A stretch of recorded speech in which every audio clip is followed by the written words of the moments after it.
Good Tuesday morning, everybody. Day 2 of Keep Watch as we dive back into what Jesus was talking about in Matthew 24, verses 42 through 44. I'll look at Matthew 25 today also as we talk about staying awake. Even Jesus, when he was in the Garden of Gethsemane, he sat with his disciples and he said, I'm going to go off and pray to the Father. Stay awake and pray with me.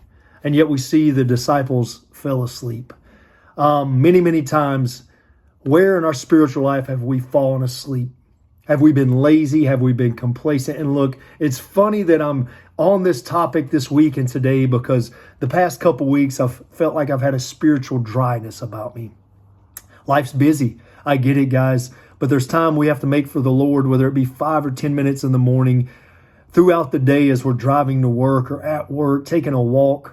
Whatever it may be, just making some time to be with the Lord. Reading a couple verses is good for your heart. But if you got time to spend with the Lord on a certain day of the week where you can just take a walk and be with him for a good hour or so, man, that's even better. And I understand it's hard at times. But Jesus just wants us to, as it says, stay awake today.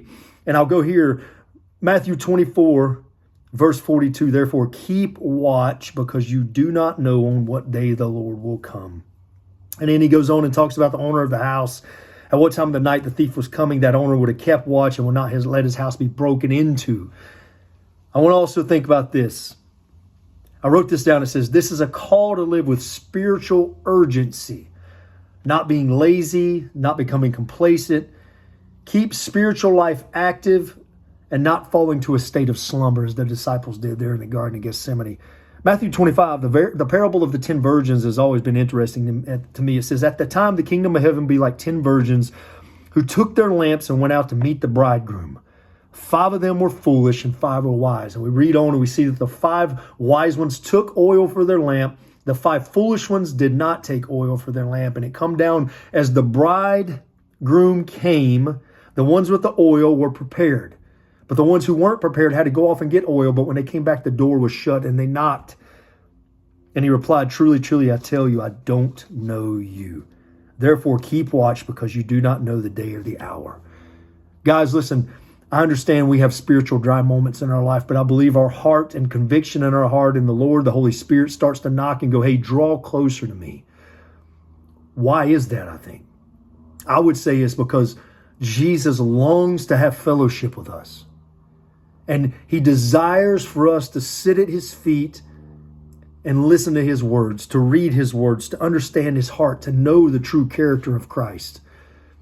I understand there's moments of complacency and slumber and laziness in our life when it comes to our spiritual life, but it's all about moving forward.